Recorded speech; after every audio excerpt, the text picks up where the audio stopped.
Assalamualaikum warahmatullahi wabarakatuh.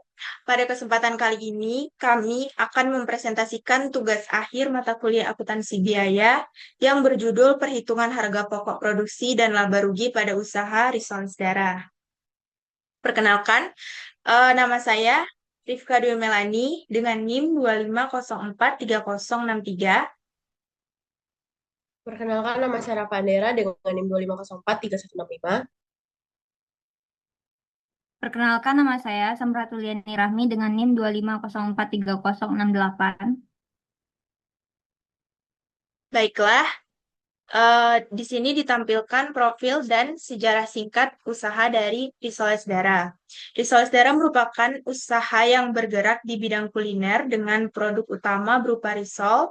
Usaha ini berlokasi di Kota Padang, Sumatera Barat, dan termasuk dalam kategori usaha mikro kecil dan menengah atau UMKM. Dalam kegiatan produksinya, usaha ini mampu menghasilkan sekitar 300 buah risol setiap hari. Sistem produksinya dilakukan secara harian, sehingga setiap hari dilakukan proses pembuatan dan penjualan produk. Usaha ini menawarkan beberapa varian risol yang disesuaikan dengan selera konsumen, dengan kapasitas produksi yang cukup besar untuk skala UMKM. Usaha ini memiliki potensi yang baik untuk terus berkembang apabila mampu mengelola biaya dan penjualannya secara efektif. Next. Di sini ada pun tujuan dari perhitungan dan analisis yang dilakukan pada usaha risol sedara. Tujuan pertama yaitu untuk mengetahui seluruh biaya produksi yang dikeluarkan oleh usaha selama satu periode. Tujuan kedua, menghitung harga pokok produksi atau HPP sehingga dapat diketahui berapa biaya yang dibutuhkan untuk menghasilkan satu unit produk. Sedangkan tujuan ketiganya adalah menganalisis laba yang diperoleh usaha sehingga dapat diketahui tingkat keuntungan dan kelayakan usaha tersebut untuk dijalankan dan dikembangkan. Di sini ada data produksi harian. Pada slide ini ditampilkan dalam satu hari, usaha ini memproduksi 120 buah risol mayo. Varian ini menjadi produk dengan jumlah produksi terbesar karena memiliki permintaan yang paling tinggi. Selanjutnya ada sayur ayam, yaitu 80 buah. Kemudian masing-masing seperti sayur kari, sayur telur, sayur bakso, dan sayur original sebanyak 25 buah diproduksi. Jika seluruh varian dijumlahkan, maka total produksi harian mencapai 300 buah risol. Data produksi ini sangat penting karena menjadi dasar dalam menghitung biaya per unit, harga pokok produksi, dan pendapatan usaha. Untuk biaya bahan baku, biaya pertama yang dihitung adalah biaya bahan baku, merupakan seluruh biaya yang digunakan untuk membeli bahan utama dalam proses produksi risol. Berdasarkan data yang diperoleh, seperti yang ada di dalam tabel, biaya bahan baku untuk pembuatan kulit risol meliputi tepung terigu, telur, susu, margarin, tepung panir, minyak goreng, serta bumbu-bumbu dengan total biaya sebesar 290.000 per hari. Selain itu, terdapat biaya bahan isian untuk berbagai varian risol sebesar 430.000 per hari. Sehingga total biaya bahan baku yang digunakan setiap hari adalah sebesar 720.000. Apabila produksi dilakukan selama 30 hari dalam satu bulan, maka total biaya bahan baku yang dikeluarkan mencapai 21.600.000 per bulan. Biaya bahan baku ini merupakan komponen biaya terbesar dalam proses produksi. Selanjutnya saya serahkan kepada Reva Andera. Baik, di sini saya akan menjelaskan tentang biaya tenaga kerja langsung. Komponen biaya berikutnya adalah biaya tenaga kerja langsung. Biaya tenaga kerja langsung merupakan biaya yang diberikan kepada pekerja yang secara langsung terlibat dalam proses produksi risoles, mulai dari persiapan bahan, pembuatan kulit, pengisian, pelapisan tepung panir, hingga proses penggorengan. Pada usaha risoles darah terdapat 2 orang tenaga kerja produksi dengan total upah sebesar 200.000 per hari. Karena produksi dilakukan selama 30 hari dalam satu bulan, maka total biaya tenaga kerja langsung yang harus dikeluarkan sebesar 6 juta per bulan. Selanjutnya ada biaya overhead pabrik. Biaya overhead pabrik adalah biaya pendukung yang diperlukan dalam proses produksi namun tidak dapat ditelusuri secara langsung ke satu produk tertentu. Biaya overhead pada usaha risoles darah terdiri dari biaya gas LPG sebesar 1.050.000 per bulan yang digunakan dalam proses memasak dan menggoreng.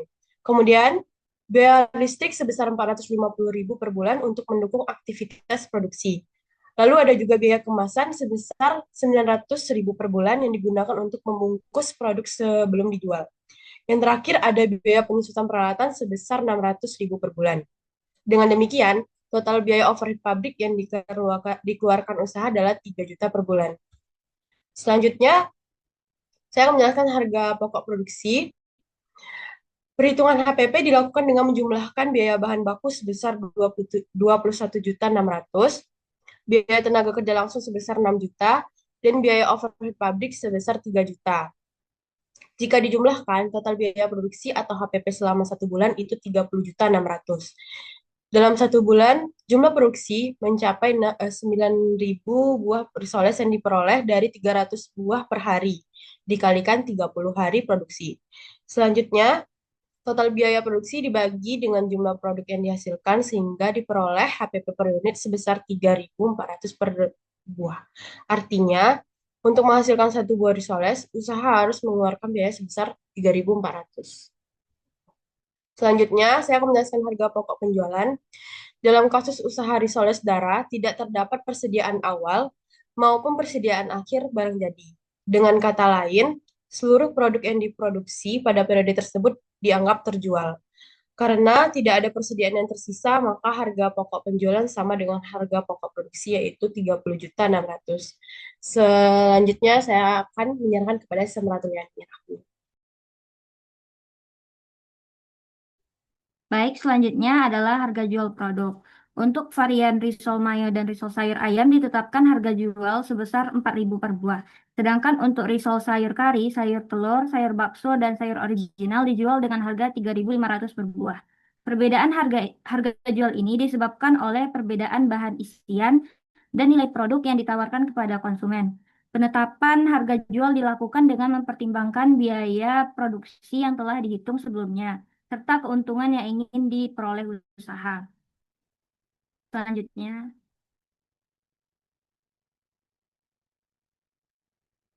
pada slide ini ditampilkan perhitungan pendapatan yang diperoleh usaha risol darah dalam 1 hari dan 1 bulan. Untuk varian risol mayo, jumlah produksi per hari adalah 120 buah dengan harga jual 4.000 per buah.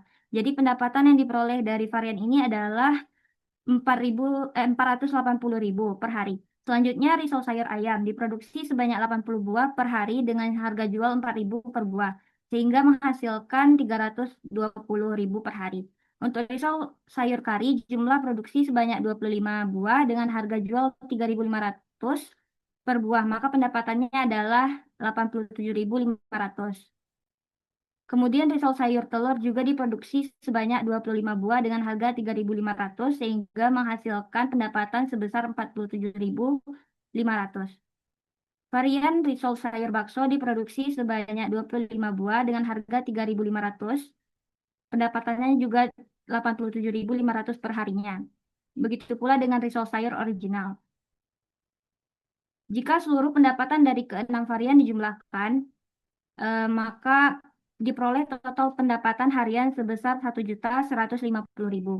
Selanjutnya untuk mengetahui pendapatan bulanan, total pendapatan harian dikalikan dengan jumlah hari produksi dalam 1 bulan, yaitu 1.150.000 dikali 30 hari, yaitu 34.500.000. Dengan demikian dapat disimpulkan bahwa usaha risol darah memperoleh pendapatan 34.500 per bulan apabila seluruh produk yang diproduksi berhasil terjual.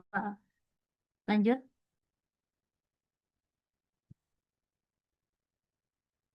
Selanjutnya yaitu laba bersih. Setelah diketahui pendapatan dan biaya produksi, langkah berikutnya adalah menghitung laba bersih usaha.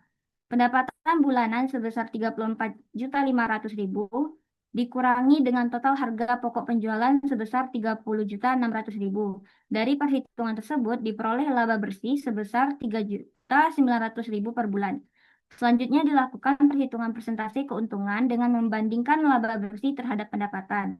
Hasilnya menunjukkan bahwa tingkat keuntungan usaha adalah sebesar 11,3%. Persentase ini menunjukkan bahwa dari setiap 100 perak pendapatan yang diperoleh sekitar 11,3 perak merupakan 11,3 perak merupakan keuntungan bersih bagi usaha. Selanjutnya itu kesimpulan. Sebagai penutup, berdasarkan seluruh perhitungan yang telah dilakukan, dapat disimpulkan bahwa usaha Risoldara memiliki total biaya produksi sebesar 30.600.000 per bulan dan mampu menghasilkan pendapatan sebesar 34.500.000 per bulan. Dengan demikian diperoleh laba bersih sebesar 3.900.000 per bulan dengan tingkat keuntungan sebesar 11,3%. Hasil ini menunjukkan bahwa usaha Risoldara masih menghasilkan keuntungan dan layak untuk dijalankan. Namun demikian, efisiensi penggunaan bahan baku, pengendalian biaya produksi, serta peningkatan volume penjualan dapat menjadi strategi yang dilakukan untuk meningkatkan profitabilitas usaha yang di masa yang akan datang. Baik, mungkin sekian penjelasan dari saya. Selanjutnya saya serahkan kepada Reva Andera.